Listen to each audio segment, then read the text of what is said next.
The rain wasn't just falling. It was attacking my rental car, each drop exploding against the windshield like a tiny water balloon. The wipers fought a losing battle against the Oregon coast's November fury. This wasn't the picturesque homecoming you see in movies. This was a trial by storm. 7 years. That's how long it had been since I'd driven down this winding pine-lined road to Seacliff, the town that time forgot. The scent of salt-damp earth and memories I'd tried to bury filled the car. I could still smell the grease from Lou's Diner where I worked the grill every summer, the varnish from the boat hulls at my father's shipyard, the faint, sweet smell of my mother's lavender bushes by the front porch. My name is Chase Evans. At 34, I built an empire in the silent humming server farms of Nevada, a world away from the crashing waves and judgmental stares of my childhood. My father, Arthur Evans, was a king here. His kingdom was Evans and Sons Marine, a shipbuilding legacy. The and Sons part was always the headline, even though I, his only daughter, could tie a bowline knot faster and tighter than my brothers ever could. Business is in the blood, Chase, but the sea is a man's world. It requires a certain strength. He'd say that his voice a low rumble while I was sanding a keel beside him, my hands just as calloused, my back just as strong. My oldest brother Marcus got the strength of leadership. 3 years my senior, he was born with a blueprint in his hand. My younger brother Leo got the strength of a charm. He could sell a life raft to a mermaid.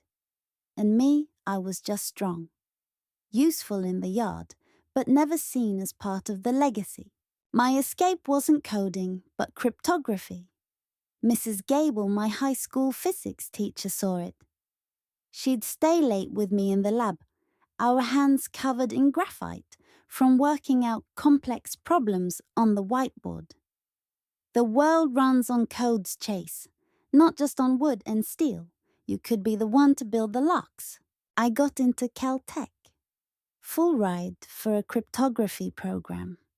So advanced, they told us we'd be designing security for systems that didn't exist yet. When I told my father, he didn't even look up from the financials for the quarter. California, to play with numbers. The sea is here, Chase. Your family is here. Your future husband won't be found in some lab. He said husband like it was a job title, the only one I was eligible for. The scholarship fell through at the last minute. A funding cut. I stood in his office, the room smelling of old coffee salt air and ambition. The massive oak desk he'd built himself felt like a wall between us. Marcus needs new equipment for the expansion. Leo's client entertaining budget has doubled. The family money has responsibilities. He said, his voice final. Your number games are a distraction. So I distracted myself by working. I gutted fish on a commercial trawler.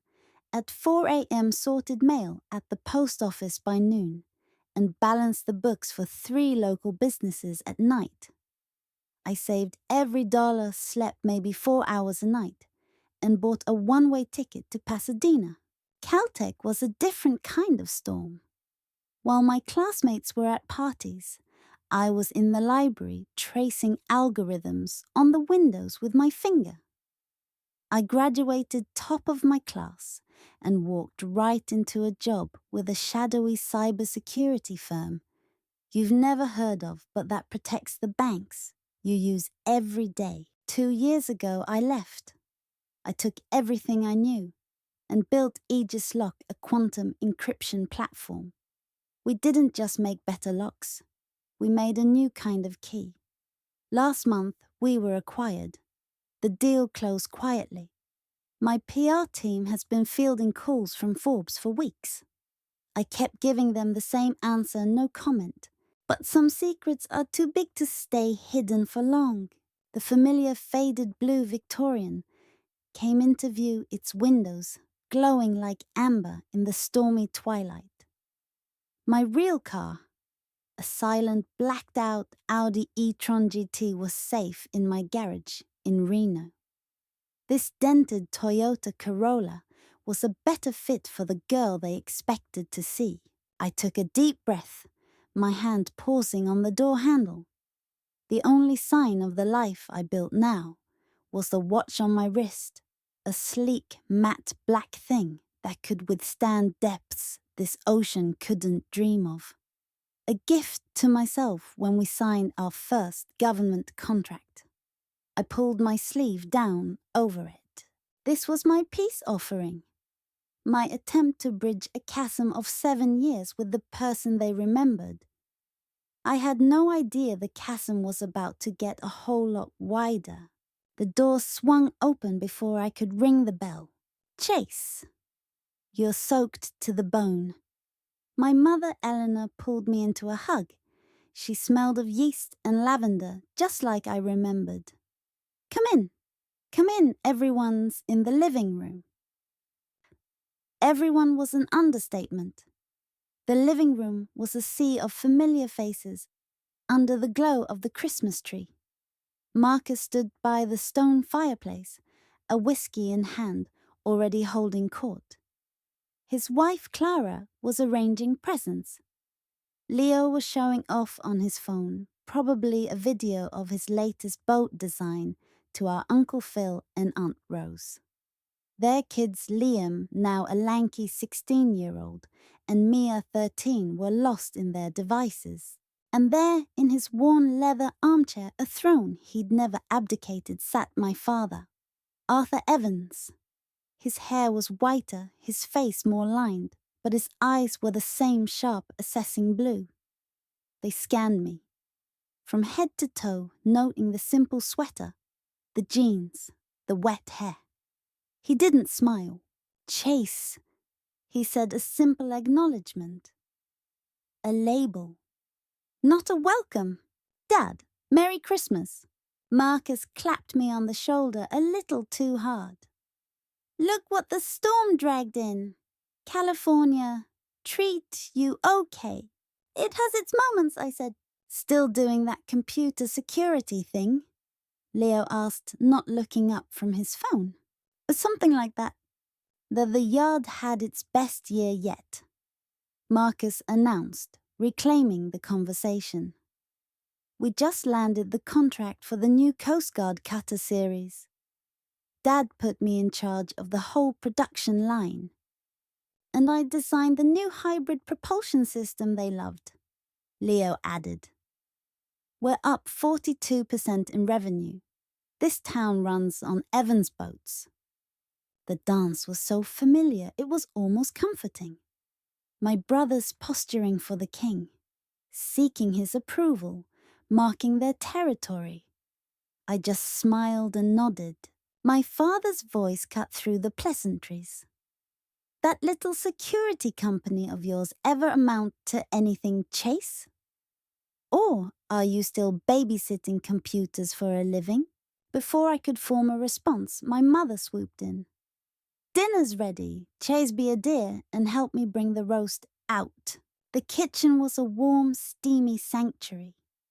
The air was thick with the smell of rosemary garlic and sea salt, my father's favorite rub. I'm so glad you're here, Mum said, her voice low, as she handed me a stack of heavy ceramic plates. He'd never say it, but he's missed you. I doubted that. How have you been, Mum? Really? She wiped her hands on her apron. Oh, you know, the usual. The boys are over almost every day for meetings. The grandkids keep me busy. She lowered her voice. I wish you called more. Guilt, sharp and familiar, pricked at me. I know. I should have. Are you happy out there? Really happy. I am Mom. My work is fulfilling. She squeezed my arm, her eyes worried. as long as you're happy. We carried the food into the dining room. I took my old seat between Aunt Rose and Mia, directly in my father's sideline. He began with his traditional toast, raising a glass of bourbon. To family! To another year of building the strongest, safest vessels on this coast. To Evans and Sons. He didn't look at me. The suns hung in the air heavy and absolute. The meal was a masterpiece of avoidance. We talked about the storm, about Liam's football season, about the town's new bakery. We carefully navigated around any topic that might crack the fragile veneer of family harmony. I focused on Mia, who was telling me about her robotics club. It was when the plates were being cleared that my father tapped his glass with his fork. The room fell silent. This was it. The other reason I was summoned home. Before we get to pie, he began, his voice filling the room. I have some announcements about the future. He spoke of the Coast Guard contract, of expansion, of legacy. Marcus and Leo sat straighter, their faces masks of solemn pride. Which brings me to succession. My father said, his gaze sweeping the table before landing on me. I'm not getting any younger. Marcus will take over as CEO of Evans and Sons when I step down next year. Leo will be president, heading up design and innovation. Nods and smiles circled the table. It was expected. It was tradition. He took a long drink of bourbon. And regarding my will and the distribution of the family assets, he looked directly at me, his expression unreadable. The company, the properties, the holdings, they will go to Marcus and Leo equally. The room was preemptively silent. They knew what was coming. Chase, he said, his tone flat final. You will not be included in the inheritance. You chose a different path. This business, this legacy, belongs to those who built it. I felt every pair of eyes on me. My mother had gone pale. Leo looked at his plate, uncomfortable. Marcus couldn't hide a faint, satisfied smirk. I had braced for this. 7 years ago, this would have shattered me. Today, it just felt inevitable. I picked up my water glass, my hand steady. I understand, I said, my voice calm. The words were a dismissal of his dismissal. Aunt Rose was the first to break the stunned silence. Arthur, for heaven's sake, it's Christmas. It's family business, he stated, sitting back down. Now who wants pie? Conversations started up again, hushed and strained. I was focusing on my breathing, on the familiar grain of the wooden table, when Liam, who had been glued to his phone under the table, suddenly gasped. It wasn't a quiet gasp. It was a full-on, air-sucking, attention-grabbing choke of disbelief. Everyone stopped talking. Uncle Chase, he stammered, his eyes wide, as saucers, as he stared at his screen. You sold your company to the Department of Defense. For how much? The room didn't just go quiet. It went dead. Act 2. The deepening mystery. The silence in the dining room was absolute, broken only by the relentless drumming of rain against the windows. 16 pairs of eyes were locked on me. My father's hand, still holding Liam's phone, trembled slightly. The screen glowed with my professional headshot next to a number so large it felt fictional. The Department of Defense. Marcus was the first to find his voice. The word strangled. You work for the government. I sold my company to them. I clarified, my voice steady, despite the earthquake happening inside my chest. Aegis lock. We developed an unbreakable quantum encryption protocol. They acquired the technology and the team last month. Uncle Phil let out a low whistle. Quantum encryption. That's the stuff they use for what nuclear codes. Among other things, I said, leaving the terrifying implications hanging in the air. My mother's hand flew to her mouth. All this time, we thought you were just doing computer stuff. I said gently. Just a very specific kind of computer stuff. Leo looked like he'd been slapped. And the number, that number on the screen, is the acquisition price I finished for him. It wasn't the full story, the stock options and future earnouts pushed my net worth significantly higher. But it was enough for now. The number on the screen was already seismic. My father finally moved, slowly lowering the phone onto the table as if it were radioactive. He looked at me, truly looked at me for the first time since I'd walked through the door. The dismissive authority was gone, replaced by a dazed, almost fearful confusion. "You built this from nothing?" he asked, his voice stripped of its usual command. "Not from nothing," I said, meeting his gaze. "From rejection. From being told my ambition was a distraction. From 3 jobs and maxed out credit cards and a year of eating nothing but ramen noodles in a Pasadena studio that flooded every time it rained. The memory hit me with the force of a physical blow.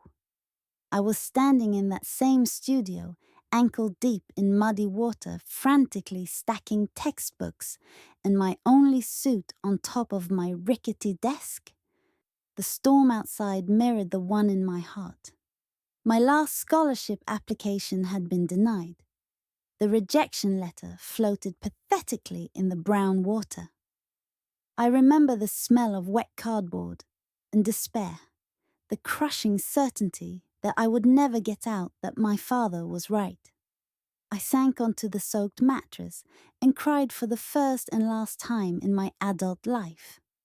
The next morning, I bought an industrial-grade wet vac with money I didn't have and started applying for every tech internship on the West Coast. The flashback lasted only a second, but it armored me. This wealth, this shocking number, wasn't a lottery win. It was a receipt for every ounce of pain and perseverance. Why a rental car, Liam blurted out his teenage brain, latching onto the most immediate mystery. Why the act. I didn't want an act, I explained, looking around the table at my stunned family. I wanted to come home, just as me, not as a headline or a bank account. I guess that plan is officially over. The dam broke then. A torrent of questions erupted from everyone at once. How does quantum encryption even work? Did you meet the president? Are you in danger? Why didn't you tell Mom? I held up a hand, and to my astonishment, they quieted.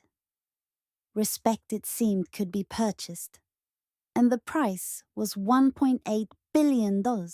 "It's a long story," I said, "and it's Christmas. Can we maybe take a breath?" My mother, ever the pragmatist, seized the opportunity to restore order. "Yes, Pie. Everyone get some pie and coffee. Chase, you come with me." I followed her into the kitchen, leaving the buzzing cacophony of the dining room behind. She leaned against the counter, her face pale. "Aegis Lock," she whispered. "I've read that name. In the Wall Street Journal, there was an article about a cyber attack on the power grid that was stopped because of your company." I nodded. "That was our first big test. Our protocol walled off the attack before it could cause a blackout on the entire East Coast." She stared at me, her eyes wide, with a mixture of awe and horror. "You stopped a terrorist attack, and you didn't think to mention it. Would you have believed me? The question was gentle, but it landed hard. She looked down at her hands. No, probably not.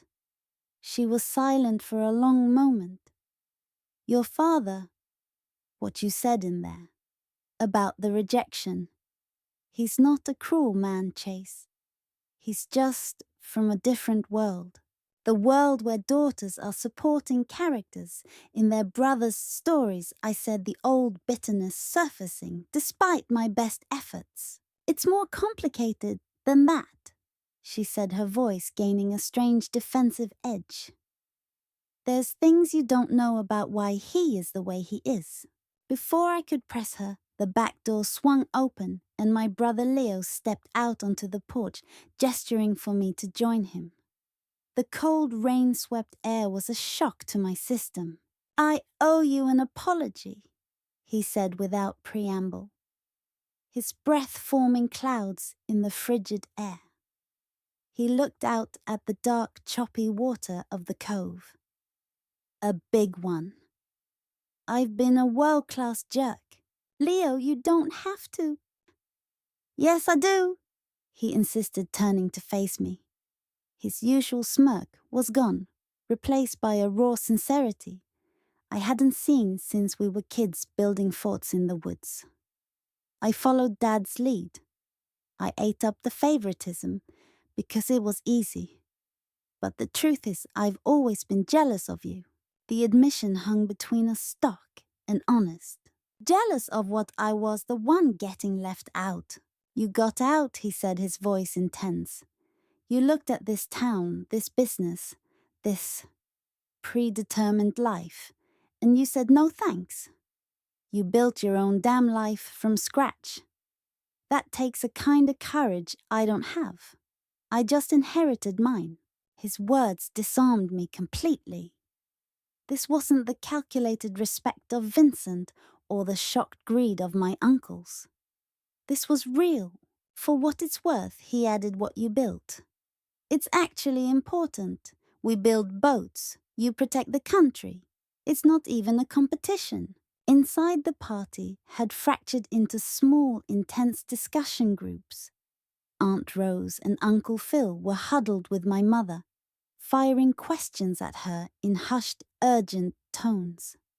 I could see my father through the window, still sitting at the head of the table, staring into his bourbon as Marcus talked at him, gesturing wildly, no doubt, about potential defense contracts. I found my niece Mia hiding in the living room alcove, her tablet open to a complex-looking coding simulation, trying to hack the Pentagon. I asked, sitting beside her. She blushed. It's just a game. A cryptography puzzle. Let me see. I took the tablet. It was an advanced algorithm challenge, far beyond typical teen programming. Mia, this is incredible. Where did you find this? There's this online forum, she said shyly, for people who are into this stuff. I've been following this user named CypherFox for months. They post these insane challenges. I've never been able to solve one until now. A chill that had nothing to do with the weather went down my spine. CypherFox.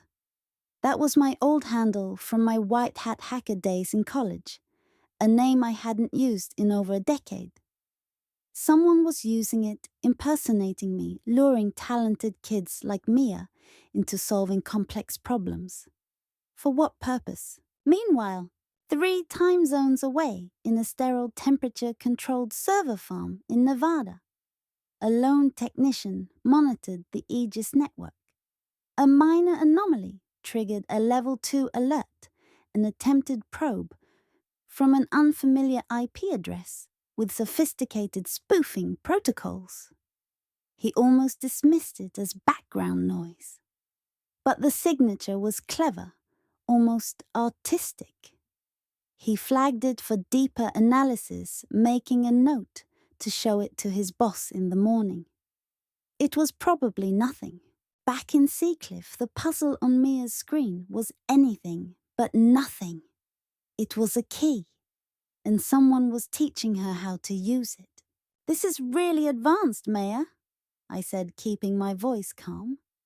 "Has this cipher fox ever asked you for anything?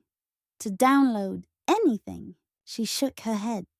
"No, they're just really smart. They said I had a gift." Her eyes shone with the pride of being seen by someone she admired. The front door opened, letting in a gust of wind and rain. It was Sheriff Miller, his yellow slicker dripping onto the welcome mat. He wasn't here for pie. "Arthur," he nodded to my father, who had emerged from the dining room. "Sorry to interrupt your Christmas. We've got a situation down at the shipyard. A break-in." My father's head snapped up. Who would break into a shipyard in a storm? "That's just it," the sheriff said, his expression grim. "They didn't take anything. Not a tool, not a computer. They just looked around. But they bypassed a state-of-the-art security system, like it wasn't even there. Left no traces.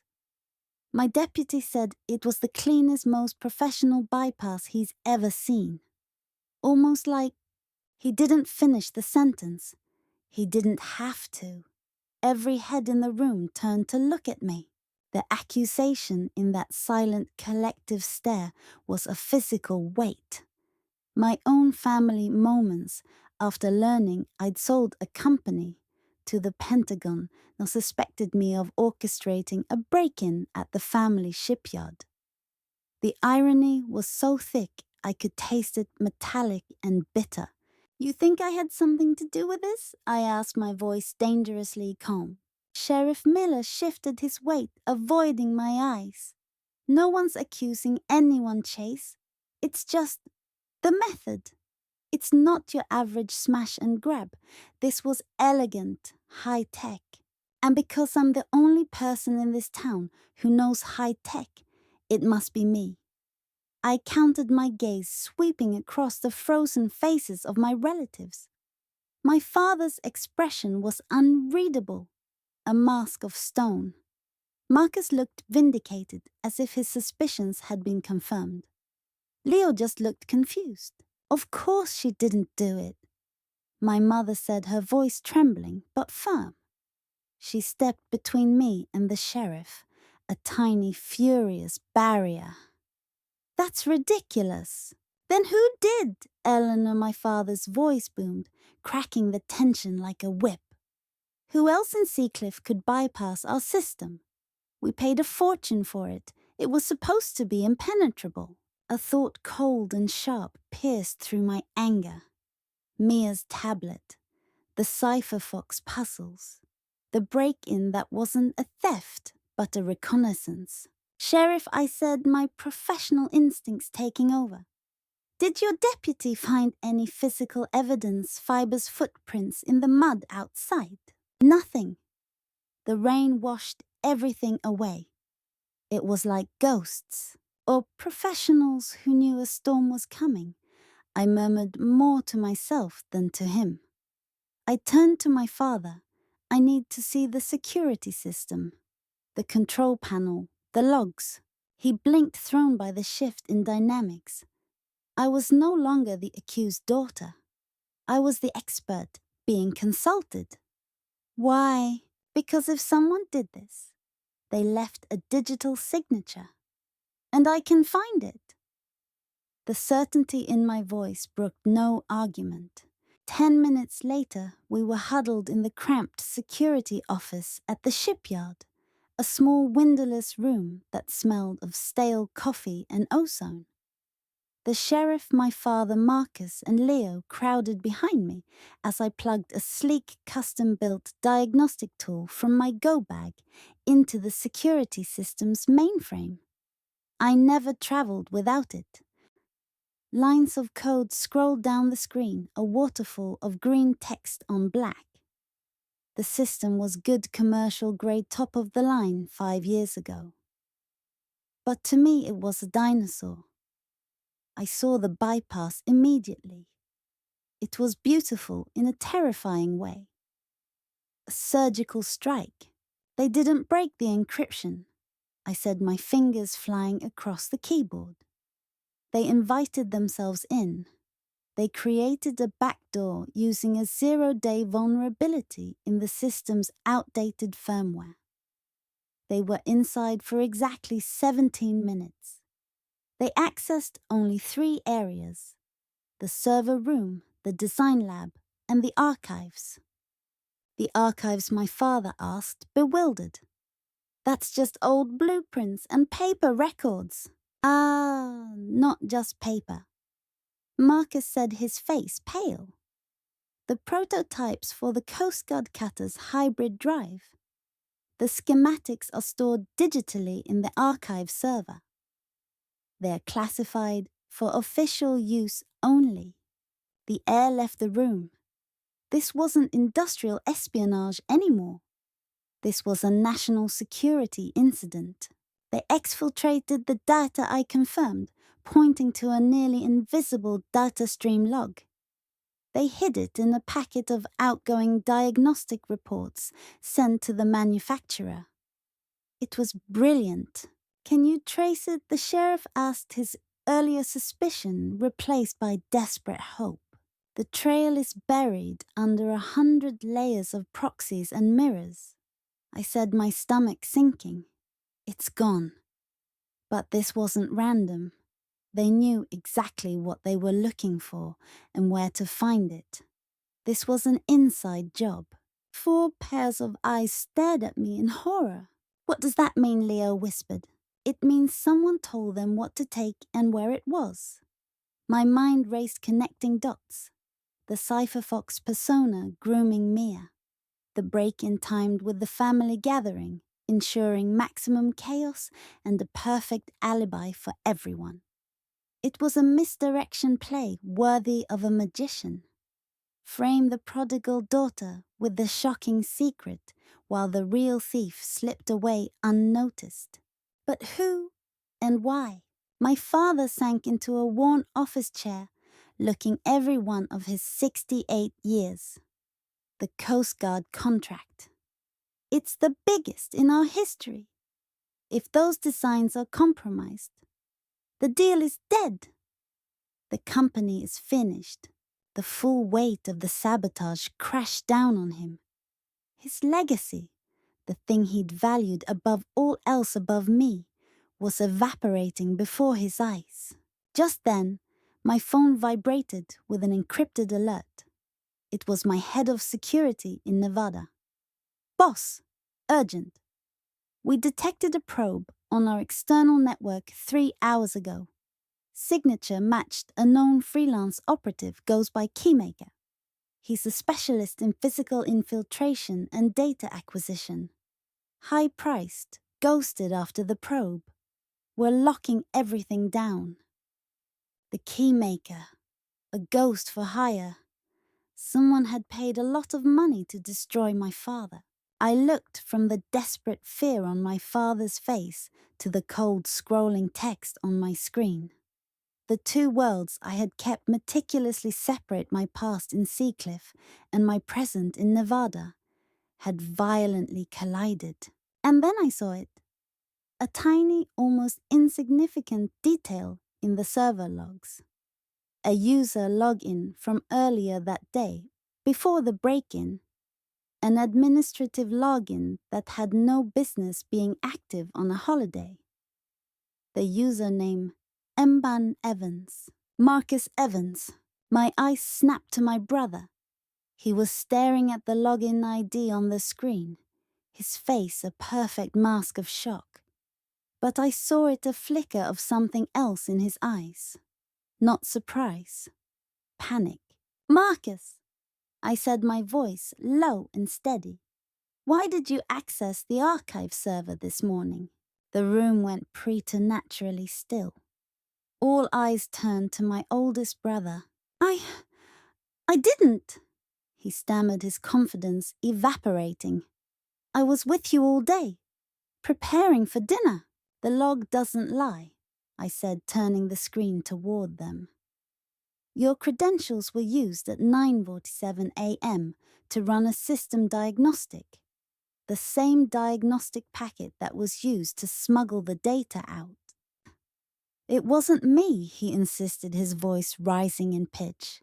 Someone must have stolen my login. Or you gave it to them! My father said the words hollow with betrayal.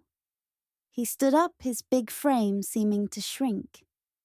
You were so desperate to prove yourself to make this deal happen. What did you do, Marcus? Did you get in over your head?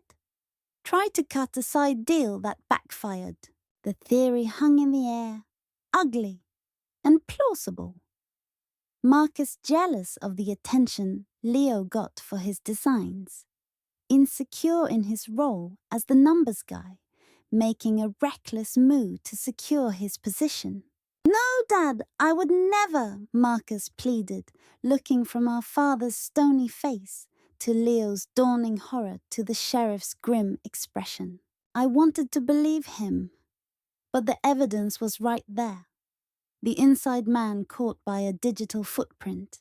It was the perfect resolution, neat, tidy. It explained everything, and yet the cypherfox puzzle on Mia's tablet, the sophistication of the hack. It didn't fit Marcus's skill set. He could read a balance sheet, not write exploit code. He was being set up, and I was the only one who could see it. I had a choice. I could let this play out, let Marcus take the fall for a crime that would finally definitively crown me as the successful child in my father's eyes. The vindication would be sweet a poison I'd craved for decades. Or I could speak up. I could dive back into the toxic waters of my family's dysfunction and defend the brother who had never once defended me. I looked at my father, waiting for his verdict. I looked at Marcus crumbling under the pressure. I looked at the storm raging outside a mirror of the chaos within. The truth was a weapon, and I had to decide who to point it at. The silence in the security office was heavier than the storm outside. Marcus looked like a ghost, his skin pale and waxy under the fluorescent lights. My father's face was a granite mask of disappointment, a look I knew intimately but had never seen directed at his golden boy. Marcus! My father's voice was a low, dangerous rumble. Explain this. I can't! Marcus's voice cracked, his businessman's composure shattered. He looked from our father to the damning login ID on the screen, his eyes wide with a terror that seemed genuine. I was home, asked Clara. We were wrapping presents. I haven't used those credentials in months. The system is supposed to update them automatically. The automatic update protocol was part of the vulnerability they exploited. I said the words feeling like ash in my mouth. I was defending him, dismantling the very evidence that pointed to his guilt. They could have cloned his credentials weeks ago. This login was a plant, a frame job. Sheriff Miller rubbed his forehead, overwhelmed. So you're saying a super hacker broke in, but also framed your brother days in advance? That's a mighty convenient story. It's not a story, it's a strategy. I shot back, my patience fraying. They wanted us to find a culprit. They wanted it to be messy. A family dispute. It creates noise distraction. While we're all turning on each other, they're already selling those schematics on the dark web to the highest bidder. My father wasn't listening. He was staring at Marcus with a profound, heartbreaking betrayal. The logic didn't matter. The evidence, however flimsy, was all he could see. It confirmed his deepest fear that his legacy was not just under attack from the outside, but rotting from within. "Get out, my father!" whispered the words, barely audible. Marcus flinched. "Dad!" "Get out," my father roared, slamming his fist on the metal desk. The sound echoed like a gunshot in the small room. I don't want to look at you. You've ruined everything. Everything I built. The words were a direct echo of every dismissal he'd ever thrown at me. Seeing them weaponized against Marcus was somehow more painful than receiving them myself. It proved my father's love was conditional for everyone, not just me.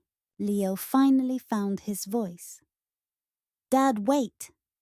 Chase said it's a setup. We have to listen to her. I've heard enough from her.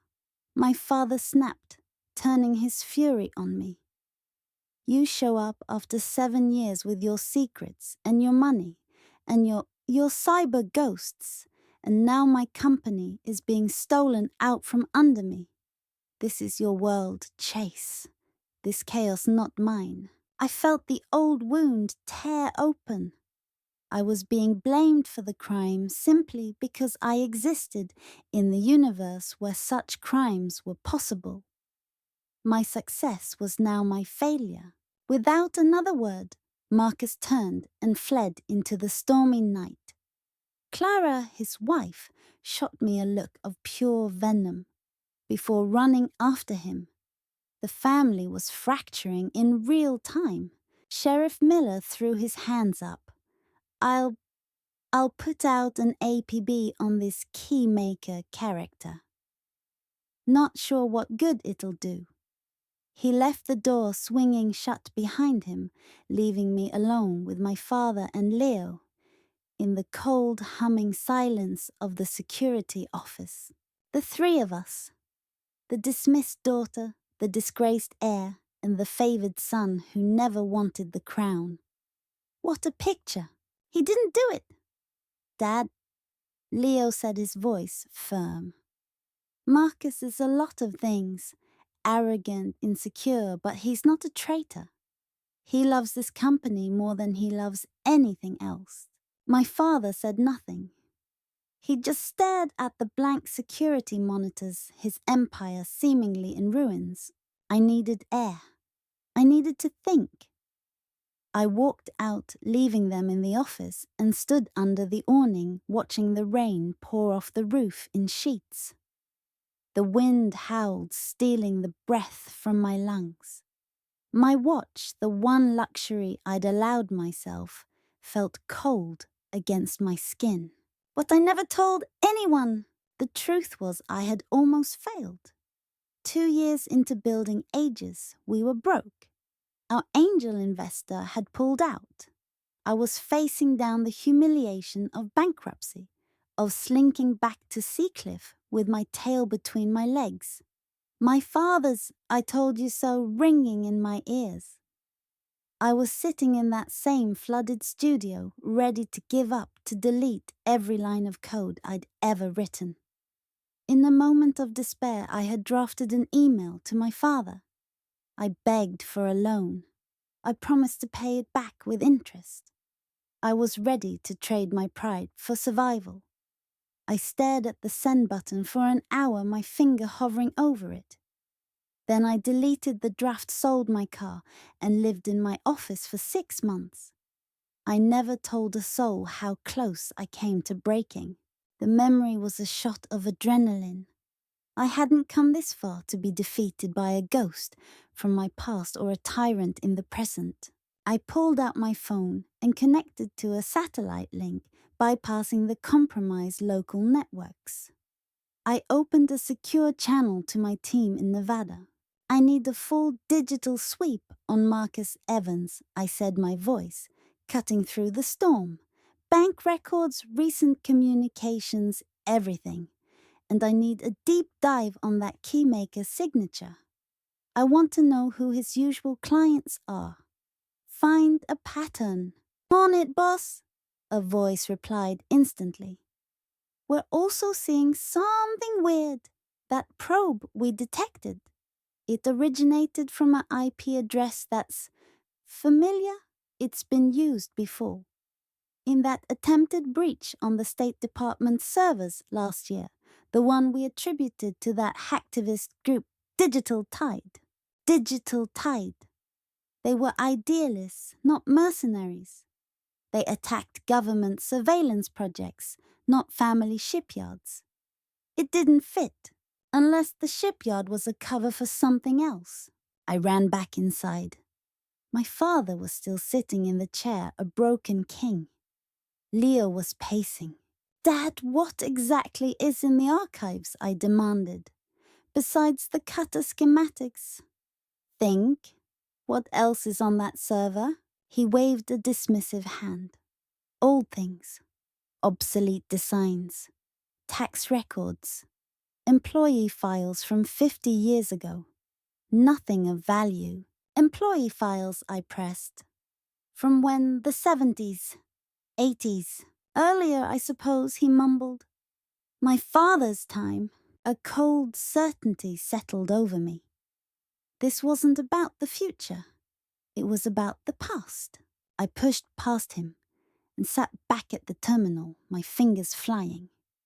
I bypassed the main archive index and went straight into the raw, uncatalogued data, the scanned documents from my grandfather's era that nobody had ever bothered to properly file.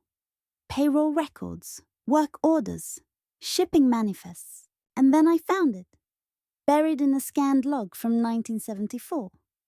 A work order for a special project. A custom nondescript fishing trawler commissioned not by a commercial outfit, but by a numbered shell company. The materials list was unusual: excessive sound-dampening insulation, reinforced hull plating in specific sections, extra fuel tanks. It wasn't a fishing boat. It was a spy ship, built secretly by my grandfather's company during the Cold War. The final piece of the puzzle clicked into place with an almost audible snap. This wasn't corporate espionage. This was a cover-up. Someone was trying to erase their history, and they'd hired the keymaker to steal and destroy any evidence of that boat's existence before anyone could connect it to them, too. And they'd used my family's dysfunction as the perfect smokescreen. I turned to my father, who was watching me, a glimmer of confusion cutting through his despair. "It was never about your legacy, Dad," I said, my voice quiet but clear. "It was about Grandpa's, and someone out there is willing to destroy you to keep it buried. The real enemy wasn't in this room. They were a ghost from the past, and they had just made a catastrophic mistake.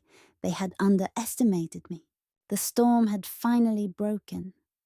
In the sudden eerie quiet of the security office, the only sound was the drip of rainwater from the eaves. My father Leo and I stared at the screen, at the ghost of my grandfather's treason. "A spy ship!" My father whispered the words tearing from his throat. My father built a spy ship. Not just built it. I said, my voice cold and clear, the voice I used in boardrooms when presenting irrefutable data. He built it for someone who is still very much alive and willing to destroy you to keep it secret. This wasn't Marcus.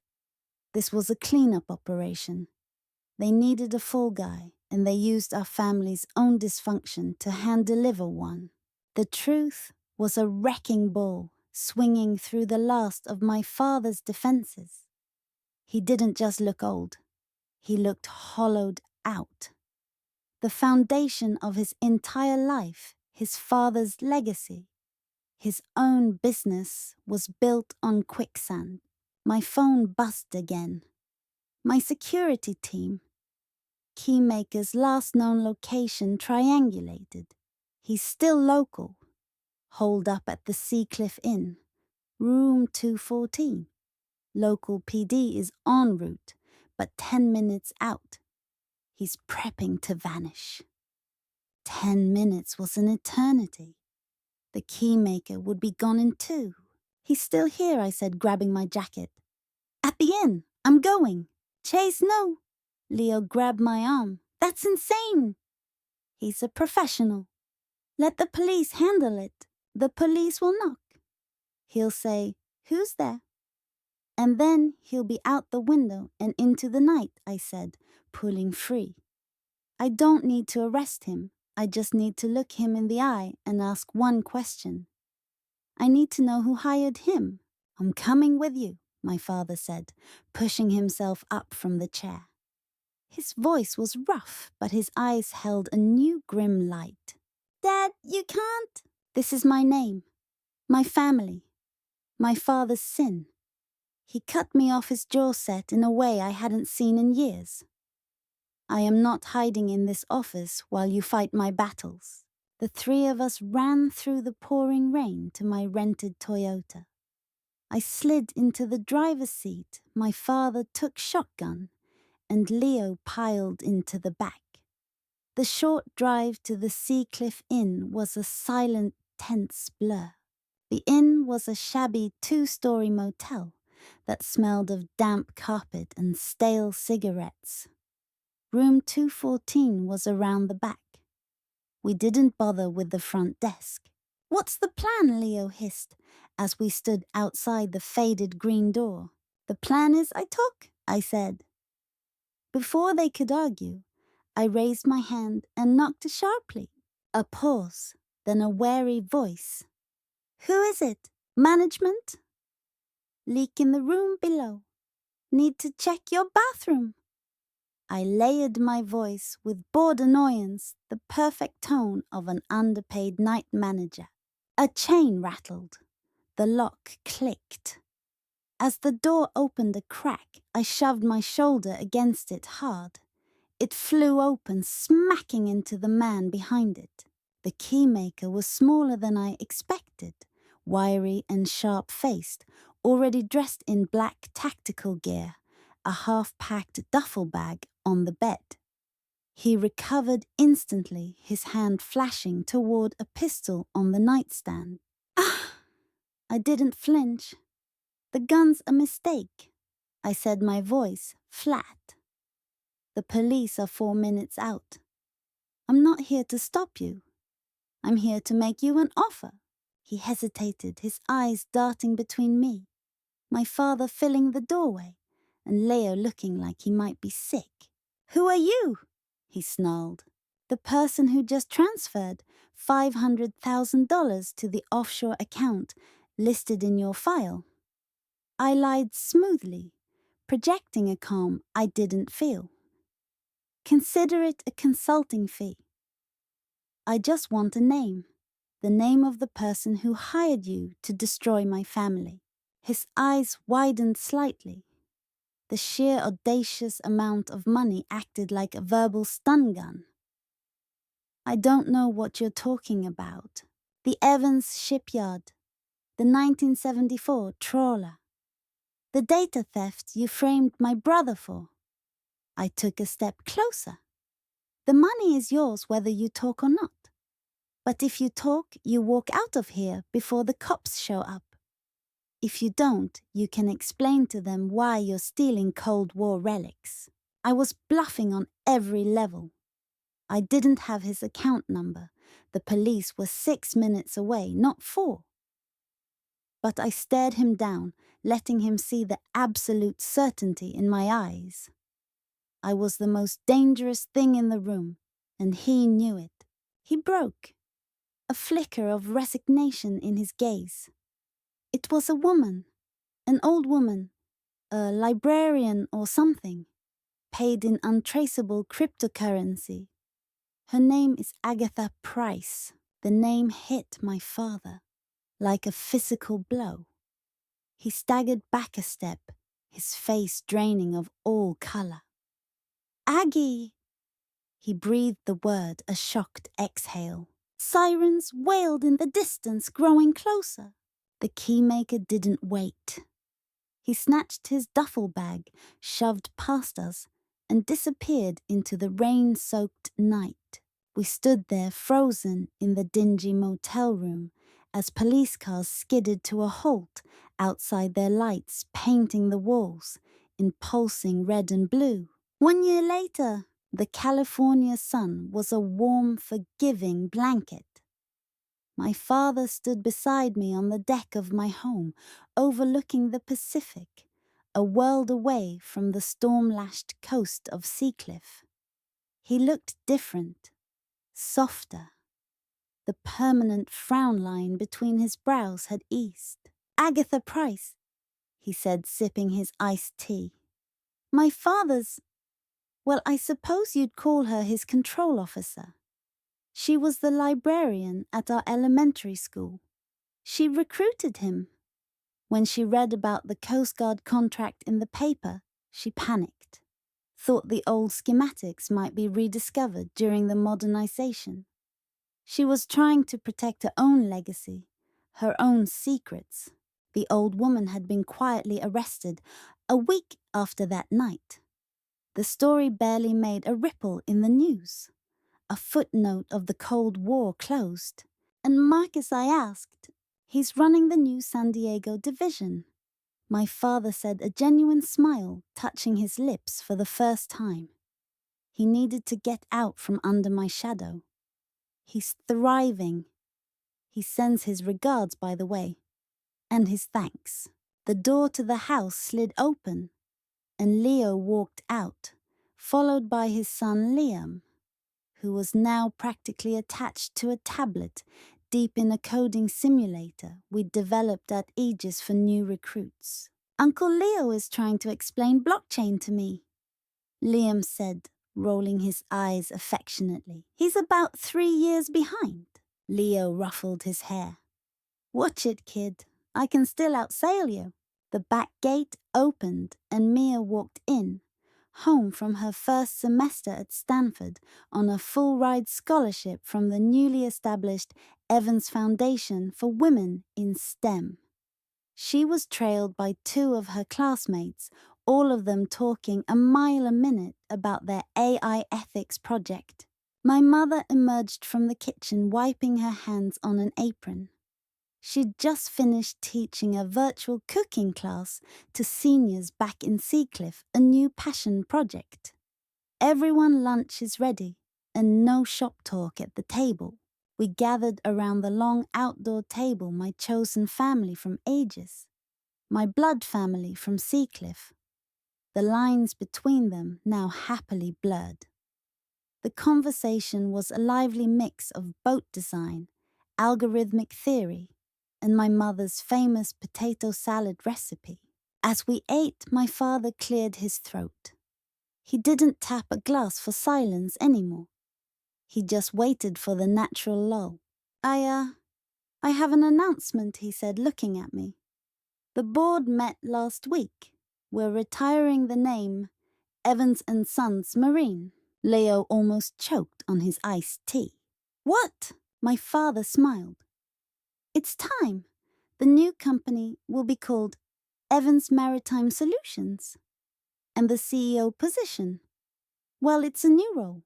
It requires someone who understands both the sea and the silicon.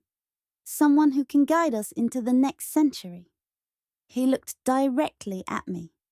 "The offer is yours, Chase. If you want it. No pressure." The board agreed unanimously. The table fell silent. It was the ultimate peace offering. Not an inheritance, but an invitation. A recognition that the future he'd once denied me was now the only future that could save the legacy he loved. I looked at his face, no longer a mask of judgment, but open, hopeful, and a little scared. I saw the father who had driven me away, and the man who had fought beside me in a rain-lashed motel parking lot. "I'm honored, Dad," I said, reaching over and squeezing his hand. "But my place is here, building Aegis. My path is here." I nodded toward Leo. "But I think you already have the perfect CEO.